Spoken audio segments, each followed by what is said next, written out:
This is the 52nd Test from the Future, an experimental podcast from the year 2222, which we are sending from our present to yours. My name is Dirk. And my name is Simon.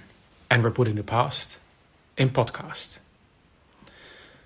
So, for those first-time listeners, and I assume there are a few, we haven't mentioned this in a while, but me and Simon are living in the year 2222. We're recording this podcast, and we speak about our everyday technology. The tricky thing, we're sending it back 200 years, as we've learned. So we've experimented a few episodes, about 30 episodes until we got it right. And we're still a little bit paranoid about, do we still reach the past? So this might make sense to mention again how they reach us. Mm-hmm. We are paranoid, yeah, that's the word. Like, we're worried, you know, we're recording this, we're putting all this time and effort. Is anyone listening to this? Is this really going back in time or not? So if you're listening to this, please send us an email. We have access to an email address that exists in your time. We still have access to it now, 200 years in your future. And that email address is michaellasagna5@gmail.com. michaellasagna5@gmail.com. Maybe you don't know how to spell that. Check out the show notes in your podcast app of choice. True. And you will see it written there in text. And depending on your app, you may even be able to tap upon it and send an email that way. In the subject of that email, please put the number of this episode, 52. That way we'll know that you're responding to this one, and we'll know that this episode, number 52, successfully went back in time. And I don't know about you, but every time I see a new number pop in that inbox of Michael Lasagna 5, I'm happy because, you know, that's the confirmation that we know also this episode reached. Yeah, and that's how we know there's time travel involved, yeah, because if there was no time travel, that number wouldn't change. We got access a while ago, and what the number was, which was, you know, everything had been read, so it was nothing. But now, we send messages back. People send new emails, and then somehow, through time travel, that number goes up. And it's very exciting. I also, get excited when I see it. And also, we've seen 51, last week's episode, so somebody there, or several somebodies, have listened to it. But this is episode 52, and we're really interested in hearing if you heard it. Yep. Okay, so as we mentioned, everyday technology. We've spoken about the more obvious things, but we never struggle to find something new. There's a whole lot to talk about. There's like we brainstormed a little bit this week, and I think we have enough things to talk about for, I don't know, years. Yeah. And I mean, there's the thing also where we often in episodes are, in maybe 20 minutes to half an hour, touching upon a subject, which if we wanted to, we could spend hundreds of episodes talking about, you know, in great detail. Yeah. We're doing more like a high-level overview right now. So. Exactly. And sometimes we also, like, our episodes are about like 20, 30 minutes. I think one was 45 minutes. Something like that. Yeah, I can't remember which one it was, but for some reason that took a lot longer. Mm-hmm. So I've heard that once upon a time there were podcasts 7, 8, 9 hours long. What? I don't know. That seems excessive to me. I mean, you don't have to listen to them all in one go. Yeah, you pause, come back to it later, listen in little chunks, but still 9 hours. Yeah, we're not doing it that kind of length. 9 hours, I'm just recording it for 9 hours. Oh, right, I mean, maybe they took breaks. To be fair, I've not listened to one that was 9 hours long. Or maybe it's somebody's job. You know, like if it's your job, that's what you do the whole day, then you that's fair. I guess it's not proper to just, you know, record something for half an hour and then go home. Sure, and I mean, I listen to ones that are sometimes 1.5, 2 hours long, and very occasionally the person, one of the people speaking will say, hey, I need to go to the toilet, and then they take a break and come back later, you know. Maybe we can try once, see how long we can speak about something. Oh, wow. And then we don't pick technology, but we pick, let's say, a grain of salt. And see if we can speak about that for 9 hours. Right, where we go from, the starting point is the grain of salt, and where we go from there. Okay. Maybe. Not today. No. So what do we talk about today? Today we talk about Dr. Dream. Yeah. I'm looking forward to the topic, but you know a little bit more about it than me. Yeah, I can give I was mentioning high-level overviews. Let's do that real quick for this. Dr. Dream. So it's a technology that lets you influence your dreams. Yeah. From the name, you might think it's either a person or named after a person. It's not. That's simply the company name and the mascot. Yeah. They have a nice little doctor kind of character. You know why they use a doctor? Makes it sound legit. Yeah. Makes it sound respectable, is what I mean. I guess. I looked into it. There was no doctor. It's not that it's a big company. They may have doctors working for them, but at least it wasn't founded by a doctor. There's nothing medical about it. So the mascot, the Dr. Dream, that person never actually existed. Correct. Okay. Yeah. But that doesn't really matter. Yeah, that's just the way you that personifies the company, you know. But what I like it is like with things you have subscriptions, right? So when you have like a teleporter, you have a subscription. With Dr. Dream, they call it a prescription. Yeah, exactly. They play along with the doctor theme, medical theme throughout it. And I guess with a company that has such a, let's say, imagination, then we would expect that also to more in their company branding, that there's more imagination going on, because they influence our dreams, right? Right. That's let's go into a bit more about that. We've mentioned before cyborg chips, how you can use those to we do use those to look after our bodies, and then if we want also to extend our bodies, like to enhance them in various ways.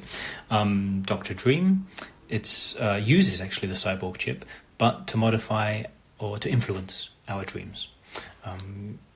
Do you have the Pro model? I have the free plan.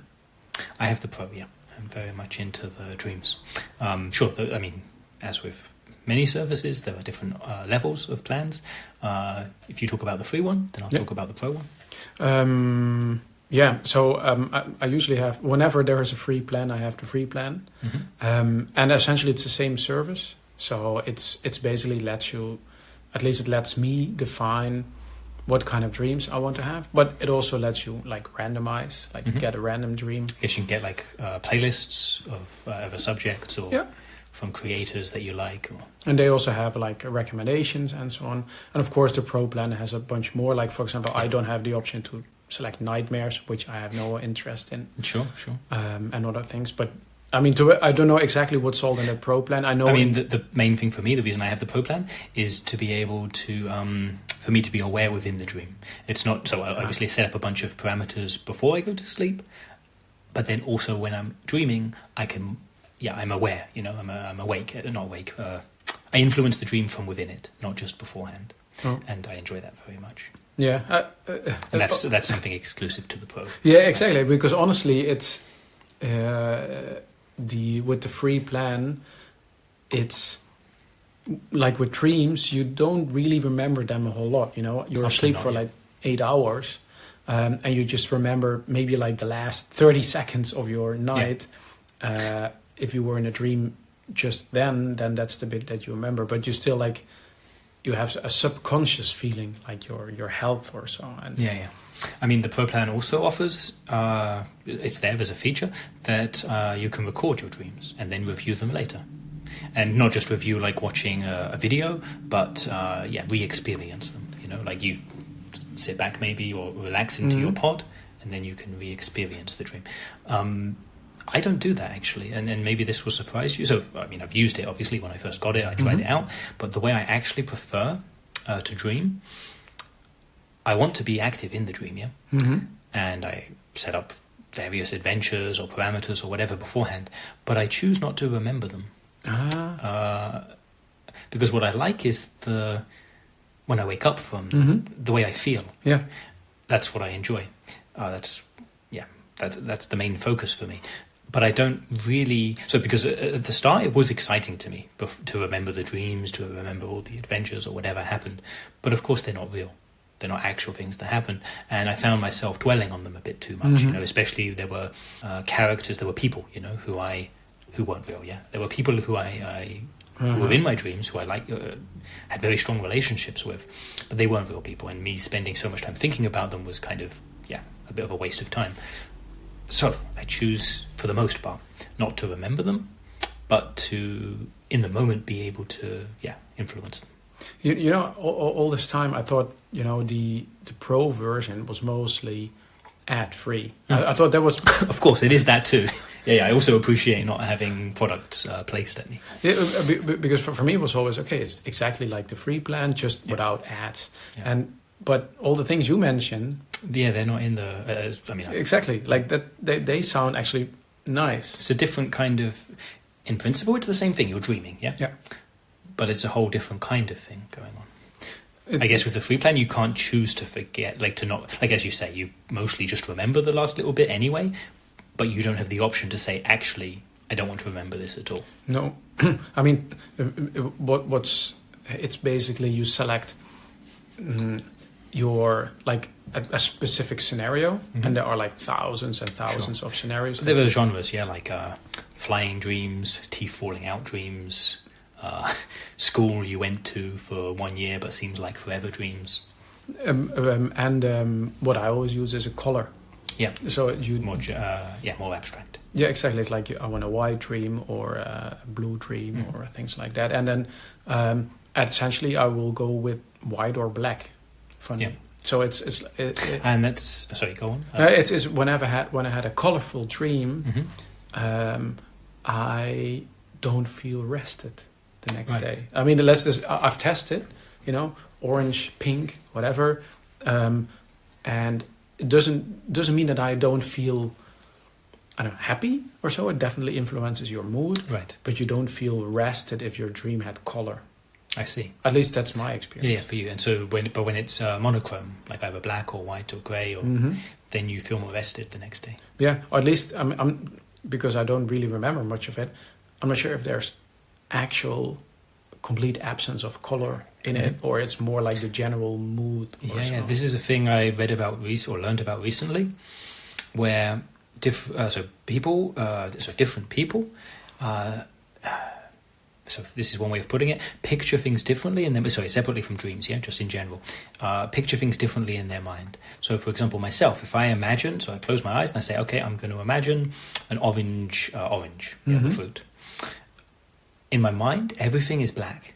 Like I see an image, but everything is effectively black, like as if it was all in shadows. Yeah. Other people will literally see an orange. It will be like photorealistic. And other people. There are all kinds of different things going on, but some people they won't see an image at all. They'll literally have the concept of it, but there's no image for them to picture. So similarly with dreams, at least with the Pro plan, this is another thing that you can define what kind of imagery you have. For myself, so I don't remember them yet, but the way I tend to define them, I guess, is similar to you. That I find that I feel most refreshed when I wake up. It matches how I picture things in my mind. So, which is to say, everything is effectively drawn in shades of black, rather than actual colours. And in the moment, in the dream, in my imagination, it doesn't feel weird. It doesn't feel strange. That's just how things are. But if I were to, I've tested it out. I have recorded them to review them, and sure, everything is. You can take screenshots if you want, to look at them, to send them to friends, and everything's in shades of black. Okay, I didn't know. I mean, but I haven't tried it for so long because I like that. I haven't tried all the different colours. What I like is that they have an immense amount of filter possibilities where you can really just decide what kind of dream you can use. You can search for tags. You can have penguins and then all kinds of dreams, scenarios about penguins or. But what you can't select, at least, definitely not in the free plan, is the categories of product placement and advertising that you're getting. So you don't know upfront what is going to be advertised at me, but you know afterwards. So, for example, last night I woke up... they want to draw you... Afterwards, they want to draw your attention to it, yeah? Like, hey, this thing... I mean, you define before what your dream is going to be, and then afterwards you can check which product placements did I get, and that's not for transparency reasons, but it is for... if you are now interested. Yeah, I mean, that's really useful because the kind of advertising where Mostly you ignore it, but then occasionally there'll actually be something you want, and then you can't find that thing because it went by and there's no way to get back to it. That's pretty annoying. But also the idea is like, of course, they know the people that consume this are like subconsciously consuming this. So, for example, last night I had Kellogg's. Apparently, like there was Kellogg's everywhere, and I don't feel like I'm now suddenly interested in buying a new hoverboard or so, you know. No. And then, of course, that's what they're known for, you know. I mean, all the other things that they make, but of course, at the moment, they have this big push for Kellogg's hoverboards. And I can't say, am I now more inclined to buy one? I'd like to say no, but I don't know, because I've been targeted. Sure. And I mean, now you're not looking for a hoverboard, but a year from now, 2 years, 10 years, whatever, you will be. And at the very least, you will, I mean, okay, like you say, they're the most popular company for that anyway. You would already consider them, you know. But sure, you will consider them more maybe. Yeah, it could. Yeah, it probably works. Otherwise, they wouldn't pay for it. It's probably going to cost a lot of money. I mean, probably. I also like the idea that advertising in general, everyone thinks that way, so everyone continues to pay into it. Actually, it doesn't matter, but that's okay. Let's not mention that. It's the world's best kept secret. Advertising doesn't work. Not that it doesn't work, just it doesn't matter. Okay. Like if you were to stop advertising, your business would pretty much continue as it has. Oh, okay. It's an interesting theory. Depends on the business, yeah. Depends on market saturation, all kinds of things. But do you use the randomizing feature? Yes. Like I say, because I choose not to remember them, yeah. So it's not like some people choose to to redream either the same dream or the same set of dreams over and over, yeah. Yeah. Because they specifically want to experience it, like they want to remember it. For myself, I'm really more, I enjoy them. It's a bit hard to describe, yeah, because often for my waking life, I want to remember things. I don't want to have amnesia. Mm-hmm. But because this isn't real and I know it's not real, it's like I enjoy the idea, or the fact, rather, of it, that it's like a whole other life that I'm living that's completely separate from my waking life. Anyway, so you asked me randomization. Yes, I use that. I enjoy that every time it's something unexpected, even if I don't remember it. Yourself? For me, it didn't go beyond being a gimmick. So do you like to redream the similar type of dreams? What I like, it's a really cool feature that came with the cooperation with Kellogg's. Oh, hold on. Oh dear. I really like okay. That's where the So hold on, maybe it is actually working. Advertising? Sponsoring, that's the word, yeah? Like where it's like, it's not an advert in the sense of, hey, check out our hoverboard, it can hover, yeah. But it's more like just, branding. Here's some stuff, and presented by Kellogg's. Yeah, because of course they're really big into sports, you know. It's the biggest sports brand in the world. And they have all of these famous matches, you know, like the Zwave Bowl championship match 22-20 or something like that. They have that, and you can take part. You can take within part. It. Yeah, and then so what I hope is that I dream to be part of this, but then, for example, score goal for the opposing team, or, you know, it actually influence the outcome. Of course. So that you're not just streaming the match as it happened, but you're like making a new one. Yeah. Like branching it off. But of course, because I don't really remember, I have to assume that... You may want to... I mean, I choose to explicitly not remember them. Maybe you want to get the pro plan for a bit, just that you can actually remember them. As I understand it, when you pay, if you stop like the subscription, you can still keep the recordings. You know, it's not like they disappear. And it's for free the first like 30 days or so, right? Yeah, there must be some trials and so on. Okay. Maybe give it a go. Because that is something that I really would like to try out. Yeah. But I don't know. But now I'm saying it's like because Kellogg's... I mean, another reason to record them is that often in dreams, you'll come up with a solution for a problem in your real life, yeah? You'll come up with a solution, programming, personal, whatever. And if you record it, you can actually review. Yeah. Because often you'll have a dream and you think, well, I had it, I had the answer, and then I've woken up and it's slipping through my fingers, and I've woken up and it's gone. If it's recorded, you can review it. Often there'll be nonsense, but it's pretty fun to review the nonsense. And you still get the sensation, you still get the feeling of knowing this is it, and just that objectively you can check it out and go, no, actually this was not it. But I have to admit that sometimes I'm feel like I'm gonna have my own dream now. So I don't switch it on. I go to sleep. I don't have Dr. Dream controlling them. And in my experience, then I'm way more relaxed the next day somehow. I don't know if that's... So your own dreams without using Dr. Dream are more, at the very least, more relaxing? Yeah, I don't know what's... Maybe there's some mental thing that I need to process, which is what the dreams are for. That's what dreams are for too, exactly. And I was actually... It's been so long, I don't remember if I ever even tried the advert. I think I wouldn't have yet, because I don't like the idea of advertising and surveillance in general. It wouldn't have made sense that I ever tried it. I'm pretty sure I jumped straight to the pro option, because part of, I'm not remembering the events, as it were. I'm not remembering the characters, the people, the relationships, whatever. But my mind is still working through whatever it needs to work through. And it's kind of... and it's more just that this adds a level of control. It's a thing, in reading up on this is a thing that people have done long before Dr. Dream, where they, I forget the word for it, but the phrase, the term for it, but basically that they took an active part in their dreams. Oh, really? So in that sense, what I'm using it for, because I'm not using the recording feature, I'm not really using it to live out fantasies or whatever. It's more that I'm using it as a reliable, or just another way of getting into this active dreaming state. Maybe that's what it was called, active dreaming. Could be. Maybe. I know there's people that that sometimes have Dr. Dream basically controlling their dreams for days in a row, where you're basically... staying asleep the whole time? Dreaming the whole time? Or? You can't really stay asleep for longer, let's say, than 10 hours or so. But then there's... You can have that organized. You can have yourself kept put under or take certain whatever. And then you can be asleep for days and just dream. Yeah.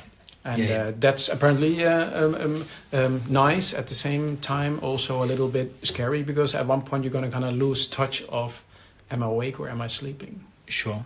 And it's, it's like a holiday. If you have the time for it, it's not a thing you would, if you've got a full-time job, if you can't take time off, how would you even do it? But sure, if you've got some holiday lined up, or if you're on sabbatical, for example, then you can do that kind of thing. Losing touch with reality, like conflating the two, that is a real issue. But how do you know that you're dreaming when you're dreaming? Like, how do you know right now that you are not dreaming? So for me it's colors, like I say. Okay. Right now I'm looking here, I see red, I see white, I see yellow, blue over there. And were I dreaming, when I'm dreaming I don't think about color, but if I were to think about color, I would look around. No, actually, that's not true. So for the most part, I don't think about it. It's not top of my mind. But I have thought about it occasionally, and then when I look around, when I'm in an active dream, I realize everything is shades of black. But can you test it? Like if we would have this discussion in your dream, like, could you punch me or like say a secret word? Or I've not tried it. For me, it's the colors. I just rely on the colors. I look around, and if everything's I can see colors, I'm not dreaming. If everything's shades of black, I am. I can imagine that maybe like have a counter or so in your corner that is not distracting, but or a little just X, a little close widget. Yeah, or that's true. Or maybe it's actually counting down. You're you're gonna wake up in 40 seconds. Oh, I have to finish this conversation. Okay. Yeah. Well, that I would say that's the most important things. Although I did hear that they bought Netflix. Yeah, that was just last week. What's that about, So Netflix, it's this thing, it's been around for a long time, and they have lots of entertainment. But they've been struggling for a long time, for a really long time, yeah. Super old-fashioned company. Exactly, and so so Dr. Dream was able to buy them very cheap, What I'm a little concerned about is originally I assumed, not just me, yeah. Originally the assumption was Dr. Dream were buying them simply to have more entertainment for people to dream about. Yeah. But what looks like is happening is that the management of Netflix are somehow taking over, are becoming the new management of Dr. Dream. Oh, really? Yeah. How did? And their focus is making people watch Netflix shows. Yeah, but nobody Which watches Netflix shows. I know, right?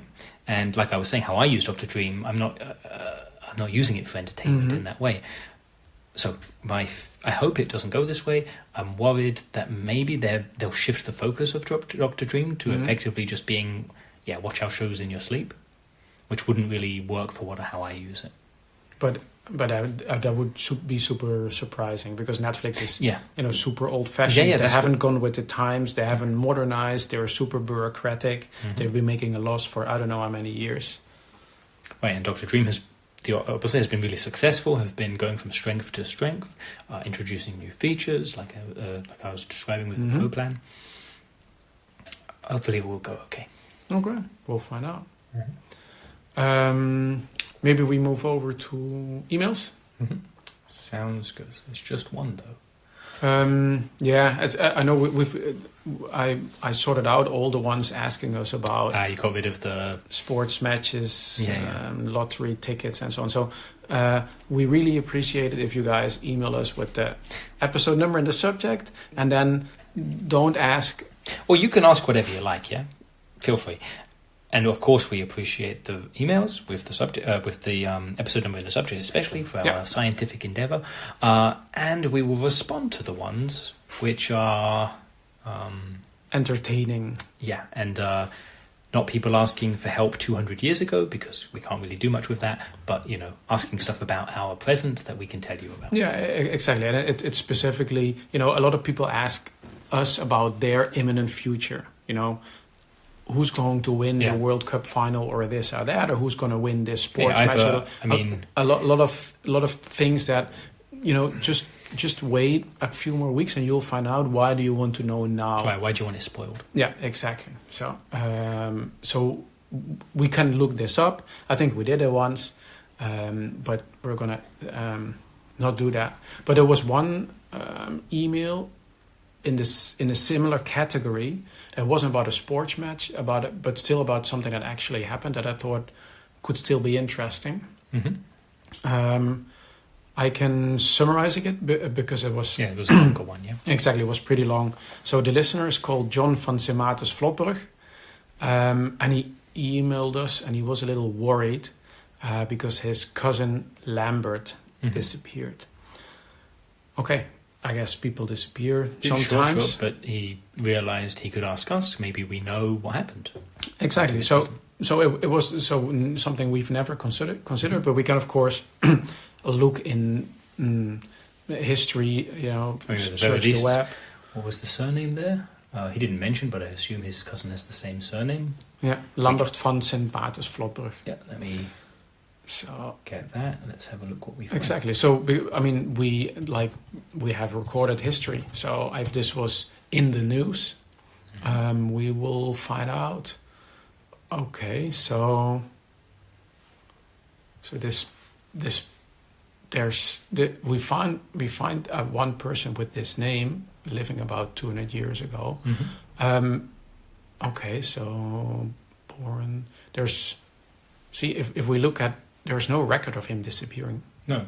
Yeah. And there's no news stories saying, hey, Lambert's family can't find him or are worried or anything like that. There's nothing like that. You can see how old he got. That's pretty old. And he has many descendants. Yeah. So you can see... there's a family tree we can look at. Exactly. In the family tree, you can see how this is massive. Wow. That's prodigious. Exactly, he has thousands of descendants back into the 23rd century. From not back in. Anyway, thousands of descendants. Hey, hold on. Hey, check this out. I'm on this. Hey, nice.